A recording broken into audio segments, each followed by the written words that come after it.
संत एकनाथ महाराज पालखी मार्गाचे रुंदीकरण करा अन्यथा पालखी मार्ग रोखू. शिरडोन ग्रामपंचायत सदस्य पैलवान विजयदादा भुसनर यांचा प्रशासनाला इशारा.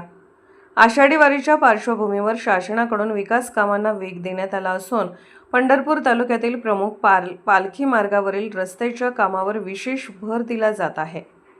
सार्वजनिक बांधकाम विभागाचे मुख्य कार्यकारी अभियंता निमकर साहेब तसेच होनमोटे यांनी या कामाकडे विशेष लक्ष दिल्याचे सांगितले जात आहे. दरम्यान संत एकनाथ महाराज पालखी मार्गावरील शिरडोन गावातील युवकांनी प्रत्यक्ष उपस्थित राहून रस्त्याच्या कामांबाबत प्रशासनाशी संवाद साधत आवश्यक सुधारणा करण्याची मागणी केली.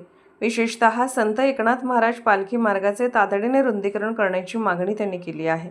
याबाबत भाजपचे युवक नेते शिरडोन गावचे ग्रामपंचायत सदस्य पैलवान विजयदादा भुसनर यांनी इशारा देत सांगितले की पालखी मार्गाचे रुंदीकरण तातडीने करण्यात यावे, अन्यथा पुढील आषाढी वारीत संत एकनाथ महाराज पालखी मार्गावर आंदोलन करण्यात येईल असे सांगताना पहा काय म्हणतात पैलवान विजयदादा भुसनर. नमस्कार, मी विजय भुसनर, शिरडोन ग्रामपंचायत सदस्य.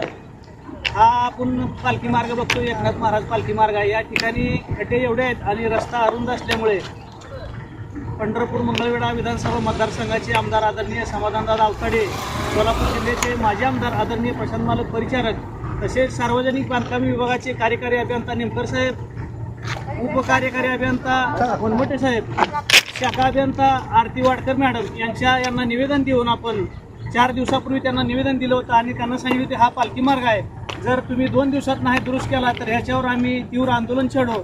त्यांनी आमच्या विनंतीला मान देऊन हा रस्ता तत्परतेने आज चालू केलेला आहे. त्याच्याबद्दल सार्वजनिक बांधकाम विभागाचे कार्यकारी अभियंता तसेच कार्यकुशल निमकर साहेब यांचं मी शिरडोन ग्रामस्थांच्या वतीनं आभार मानतो. तसेच महाराष्ट्र राज्याचे लाडके मुख्यमंत्री आदरणीय देवेंद्र फडणवीस साहेब, दोन्ही उपमुख्यमंत्री एकनाथ भाई आणि सुनेत्राताई यांना मी निवेदन देतो की या ठिकाणी पालखी मार्ग असल्यामुळे, एकनाथ महाराज पालखी मार्ग असल्यामुळे हा रस्ता या ठिकाणी अरुंद आहे.